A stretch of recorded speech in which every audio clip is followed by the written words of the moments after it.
esta asamblea de neuronas que le he prometido, le voy a presentar al primero de nuestros entrevistados. Ahí está.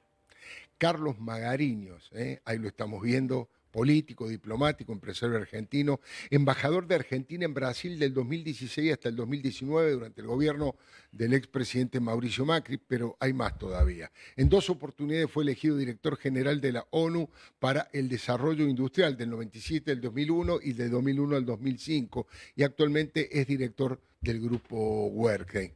Bueno, Carlos, muchísimas gracias por estar aquí, ¿eh? Al contrario, Alfredo, gracias por invitarme. Debe haber pocas personas en la Argentina que conozcan con profundidad la textura social, la textura política y económica de Brasil. ¿Por qué no nos contás un poco de todo lo que has visto, de lo que ha ocurrido? ¿Cuáles son tus primeras conclusiones? Bueno, me quedé muy impresionado como todos, con la operación contención que tuvo lugar la semana pasada, porque me parece que vuelve a poner sobre el tapete un problema de una dimensión extraordinaria para América Latina. Yo creo que el principal problema de seguridad que enfrenta América Latina, sin duda, es el crimen organizado.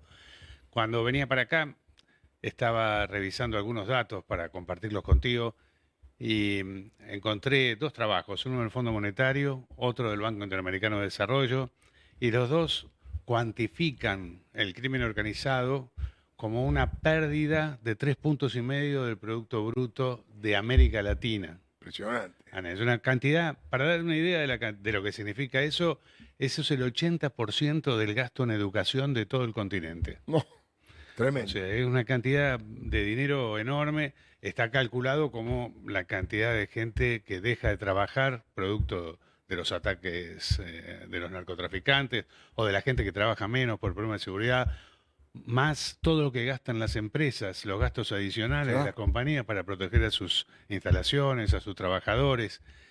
Este fenómeno se ha acelerado mucho en la última década, porque como ha ocurrido en toda la región, se ha ido diseminando desde Chile a Colombia, de Colombia a Venezuela, Argentina, Bolivia.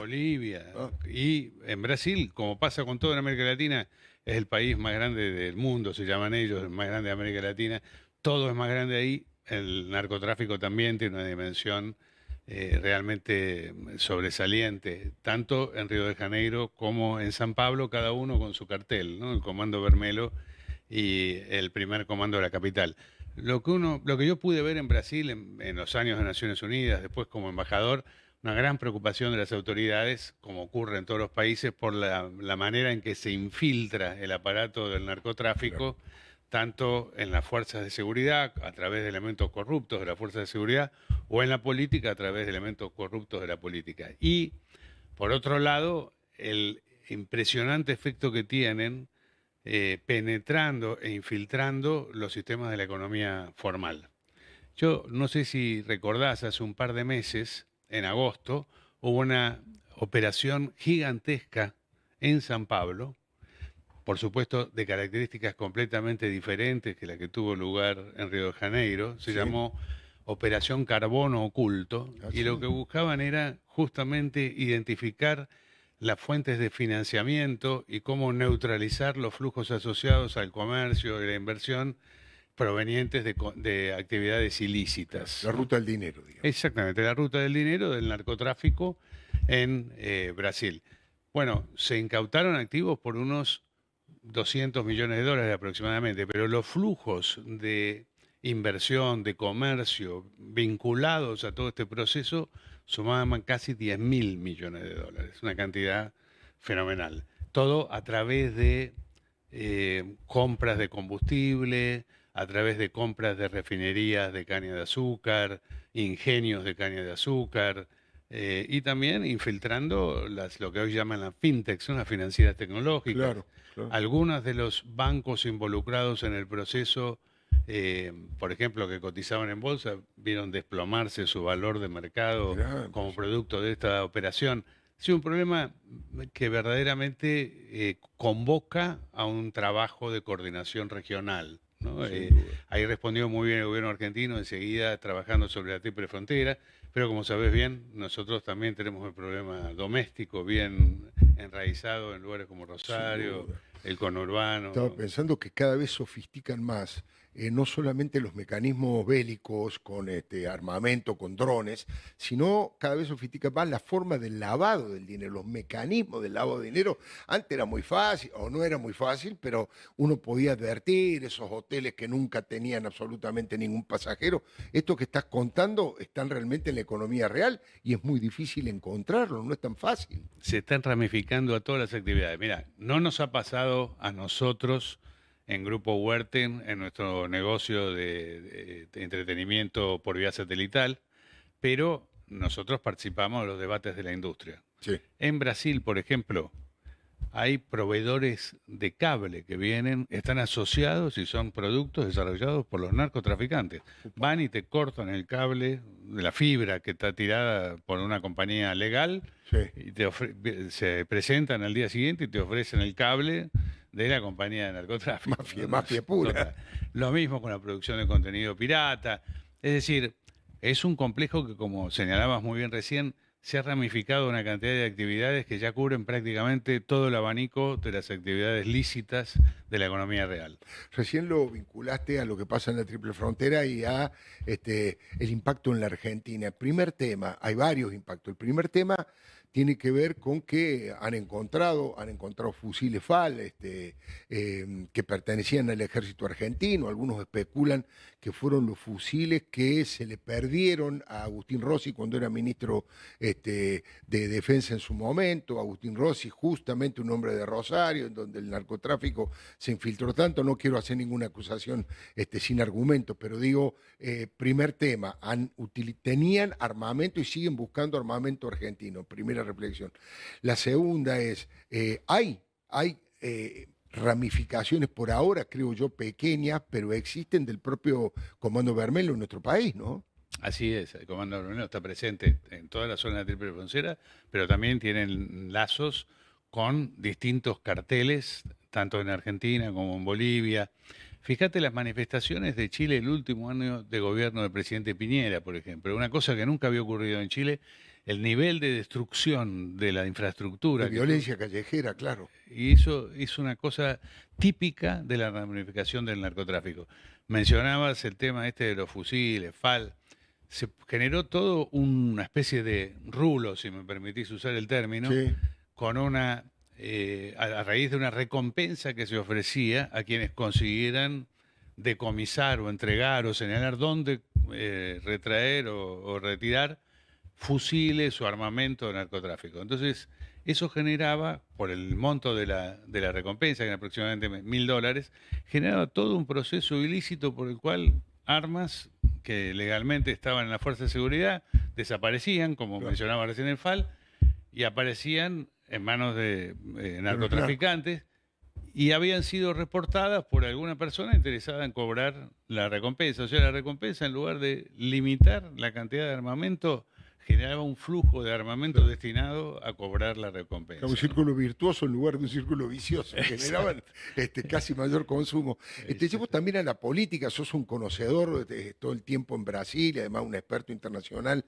¿De qué manera impactan o se manejan distintos sectores ideológicos en Brasil? Después lo podemos llevar a otros países, pero digo, una cosa es Lula, cómo procesa el tema del narcotráfico, de qué manera lo enfrenta y cuál es la gravedad que le adjudica. Y otra cosa, como hemos visto, es el alcalde de Río de Janeiro, un hombre más ligado, directamente ligado a Bolsonaro.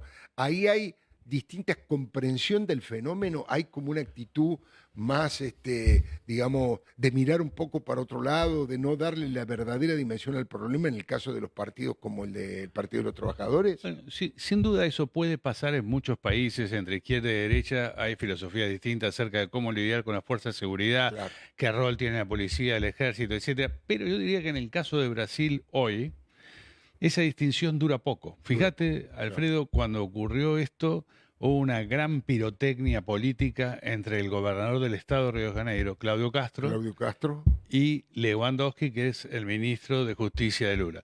Una gran pirotecnia, ¿no? Pobre, nos dejaron solos. Pero al día siguiente estaban los dos dando una conferencia de prensa. ¿Qué cosa explica eso? Y aproximadamente 60%, 65% de los habitantes de Río de Janeiro están a favor de las intervenciones en las favelas. Claro. 70% de la población de Brasil quiere ver más acción contra el narcotráfico. Y esto es un problema, por eso hablo de la importancia de coordinar, inclusive de coordinar a nivel binacional, porque requiere un trabajo muy serio y objetivos muy claros. O sea, la operación en Río de Janeiro fue espectacular. Ahora, desde el punto de vista de los resultados, se decomisó una cantidad de droga equivalente al consumo de un día. Y a los Sí. jefes narcos que buscaran, no los Fue encontraron. más marketinera, ¿no? De mandar una señal, vamos con todo lo que le te vamos a tirar con todo. Me parece que Exactamente. fue más para la televisión, para los medios, y mandar una señal que realmente lo efectivo, ¿no? Exactamente. Y hay un factor político, vos me preguntabas cómo lo veo políticamente. Muchos de los gobernadores que están hoy al frente de Goiás, o en el caso de San Pablo, el alcalde de Río de Janeiro, son algunos de ellos, tuve oportunidad de trabajar con ellos en la embajada, unos eran senadores, otros eran ministros. Claro, La impresión que a mí me dio cuando los vi reunirse en Río de Janeiro, 2 días después del operativo, fue la de un grupo que está buscando una agenda para relacionarse directamente con la gente. Hasta ahora los gobernadores de centro derecha y de derecha sí, tenían una agenda que los reunía, que era pedir la liberación de Bolsonaro. claro. Es una agenda de la política, que a la gente le importa, porque el presidente Bolsonaro sigue siendo muy Muy popular, popular. pero no es una agenda que esté directamente involucrada con sus necesidades diarias, ¿no? Claro, Esta agenda es una agenda mucho claro. más cercana a la Impacta en la vida gente. cotidiana. Claro, Exactamente. en la seguridad de la Entonces gente. ahí yo creo que se produce un movimiento mucho más dinámico y me parece que vamos a ver muchas más cosas en ese terreno. O sea que tuve una idea, después dije, no, es sobreinterpretación de formación profesional. Pero digo, justo se reunía Trump con Lula, justo Trump que está apuntando los cañones y sin figura, sin metáfora, los cañones de verdad contra el chavismo, el narcochavismo en Venezuela, justo se reunió con Lula, uno de los que defiende a Maduro. ¿No hubo también ahí como una coordinación o una exageración de mi parte, digamos, demasiada actitud conspirativa de mi parte? Bueno, esas cosas nunca se pueden saber y Claro, además vos sos una persona muy experimentada, tenés todo el derecho a especular con eso, pero lo cierto es que el gobierno federal en Brasil se va a seguir involucrando porque en el sistema brasileño las agencias independientes realmente tienen una dinámica que es difícil de tener. Una claro, vez que claro, las agencias de inteligencia y la Policía Federal empiezan un proceso de investigación, es muy difícil de tener. Lo viste en el pasado claro, con los procesos de impeachment de los distintos presidentes brasileños, o cuando se produce alguna investigación por corrupción, como fue el caso de Lavallato. claro. Esa dinámica es muy difícil condicionarla o ajustarla. En el caso de la operación que yo te mencionaba en San Pablo, fue una operación que desarrollaron en conjunto En tres, conjunto. tres agencias de inteligencia estadual, nacional, con la Policía Federal. Estuvo el mismo BOPE que apareció ahora en San Pablo. Claro, qué buen dato, ¿eh? Imposible de detener. O sea que me parece que esa dinámica va a obligar a los actores políticos a coordinar para no ser tomados por sorpresa Claro, claro. y probablemente les permita afinar un poco los objetivos y los resultados que se consiguen en estos operativos, que son muy costosos en términos de vidas humanas. Carlos, te hago la última pregunta y te agradezco infinitamente que hayas venido. Ya respecto de la política argentina, la política del gobierno del presidente Milei respecto de esta suerte de relación estratégica muy poderosa con los Estados Unidos, con Israel, ¿crees que es correcta para el tiempo que vivimos, para esta etapa de la humanidad? ¿Es la política exterior correcta la que lleva adelante Yo no Argentina? tengo, sinceramente no tengo ninguna duda que Argentina tiene una afinidad natural con Estados Unidos y encuentro que la política de alianza con Israel es sumamente relevante, importante y también está muy arraigada en la tradición de nuestra sociedad, Sí, pertenecemos a Occidente, por digamos, y estamos supuesto. lejos de lo que el kirchnerismo instaló, que es las relaciones carnales con Cuba, con Venezuela, con Nicaragua. Y yo creo que este es un giro que era necesario para restablecer el equilibrio del compás en la política exterior. Ahora que el presidente Milei ya ha dejado claro que eso es la línea central de nuestra política, es muy importante que miremos cómo se está moviendo el mundo. Yo lo veo entrando en una fase de globalización fragmentada, ¿no? Entonces, ¿por qué? Y bueno, porque hay quienes te dicen la globalización está entrando en un eclipse, se está apagando, la Sí, luz que iluminaba la integración de los mercados se Es está menor acabando, ahora, está claro. disminuyendo. Otros te dicen, no, mirá, hay una reformulación a caballo de las nuevas tecnologías con impacto regional. Entonces, sostener nuestra política exterior, como la ha definido el presidente, no significa que dejemos de aprovechar otras oportunidades que se Claro, van a ir generando claro. y que tienen que ver con la posibilidad de exportar, con la posibilidad de incorporar tecnología y atraer más inversiones a la Argentina. Y eso yo creo que es un proceso de maduración. Vos sabés cómo funciona muy bien la dinámica del diálogo político y el diálogo en los medios de comunicación. Uno muchas veces tiene que definirse por contraposición. Claro. En este caso, me parece que la política exterior que fijó el presidente es una política, era necesario darle un acento muy fuerte. Ahora viene una etapa donde tal vez podemos aprovechar para generar Claro. más negocios y más oportunidades de inversión sin desviarnos de esa línea Claro, central. marcar con firmeza el rumbo, cuál es el rumbo que ha tomado el gobierno, dónde están sus aliados principales, pero poder sentarse a conversar con cuestiones económicas. Creo que Kirchner, que la decisión de poner a Pablo Kirchner en ese lugar va en ese mismo sentido. A mí ¿Con me quiénes parece. vamos a hacer negocios? ¿Con quiénes vamos a buscar inversores? ¿Con quiénes vamos a traer inversores que puedan hacer crecer el empleo y el trabajo en la Argentina, ¿no? Así es, el secretario de Finanzas, Kirchner, tuvo como secretario de Finanzas un papel clave Claro, para fortalecer y encaminar la relación con Estados Unidos. Ahora, desde la Cancillería, tiene la oportunidad de trabajar desde esa plataforma con un escenario mucho más amplio claro. y demandante, ¿no? Se requiere mucho equilibrio, pero vale la pena hacerlo. Carlos Magarino, ha sido un verdadero gusto. Muchísimas gracias por haber venido, Al ¿eh? contrario, un placer. Enseguidita, ya se viene Gonzalo Garcés, se viene nada menos que Fabio Ketlas desde Río de Janeiro. Ya venimos.